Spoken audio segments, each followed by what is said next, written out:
જ અમેરિકા ઇઝરાયલની સામે ઝૂકવાના મૂડમાં નથી ઈરાન.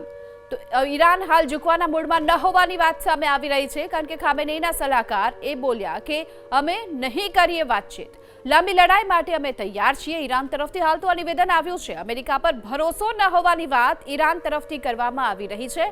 તો હાલ જે પ્રકારે આ મહાયુદ્ધ ચાલી રહ્યું છે તેની વચ્ચે ઈરાન તરફથી આ નિવેદન કે વાતચીત નહીં કરીએ અને લાંબી લડાઈ માટે અમે તૈયાર છીએ, અમેરિકા પર કોઈ પણ જાતનો ભરોસો ન હોવાની વાત ઈરાન તરફથી ફરી એક વખત કરવામાં આવી છે. અમેરિકા ઇઝરાયલની સામે ઝૂકવાના મૂડમાં નથી ઈરાન. તો ઈરાન હાલ ઝૂકવાના મૂડમાં ન હોવાની વાત સામે આવી રહી છે, કારણ કે ખામેનેઈના સલાહકાર એ બોલ્યા કે અમે નહીં કરીએ વાતચીત, લાંબી લડાઈ માટે અમે તૈયાર છીએ. ઈરાન તરફથી હાલ તો આ નિવેદન આવ્યું છે. અમેરિકા પર ભરોસો ન હોવાની વાત ઈરાન તરફથી કરવામાં આવી રહી છે. તો હાલ જે પ્રકારે આ મહાયુદ્ધ ચાલી રહ્યું છે તેની વચ્ચે ઈરાન તરફથી આ નિવેદન કે વાતચીત નહીં કરીએ અને લાંબી લડાઈ માટે અમે તૈયાર છીએ, અમેરિકા પર કોઈ પણ જાતનો ભરોસો ન હોવાની વાત ઈરાન તરફથી ફરી એક વખત કરવામાં આવી છે.